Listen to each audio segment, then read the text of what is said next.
സ്ത്രീകൾ അവരുടെ സൗന്ദര്യത്തിലേക്ക് മറ്റുള്ളവർ ശ്രദ്ധിക്കുന്ന സാഹചര്യങ്ങളെ ഇല്ലാതെയാക്കണം, അതിനെ തടയണമെന്നാണ് ഇസ്ലാം പഠിപ്പിക്കുന്നത്. നിങ്ങൾ നോക്കൂ, പരിശുദ്ധ ഖുർആനിലെ 24-ാം അധ്യായം സൂറത്തുൻ നൂറിലെ 31-ാമത്തെ ആയത്ത്.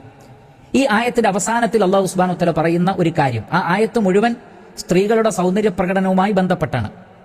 എങ്കിലും അതിന്റെ അവസാന ഭാഗത്തെ ഒരു കാര്യം ഞാൻ നിങ്ങളുടെ ശ്രദ്ധയിൽപ്പെടുത്തട്ടെ. അല്ലാഹു സുബ്ഹാനഹു വ തആല പറയുന്നത്, വലാ യദ്രിബന ബിഅർജുലിഹിന്ന ലിയുഅലമ മാ യുഖ്ഫീന മിൻ സീനതിഹിൻ.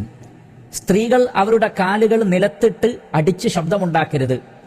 അവർ രഹസ്യമാക്കി വെച്ചിട്ടുള്ള അവരുടെ സൗന്ദര്യത്തെ, ആ സൗന്ദര്യത്തിലേക്ക് മറ്റുള്ളവർ ശ്രദ്ധിക്കുവാൻ വേണ്ടി.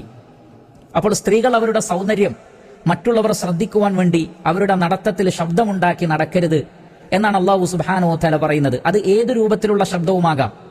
ഈ ആയത്തിന്റെ തഫ്സീറിൽ മുഹമ്മദ് ബിൻ ജരീർ അത്ത്-തബരി റഹിമഹുല്ലാഹ് രേഖപ്പെടുത്തുന്നത്, വലാ യജ്അൽ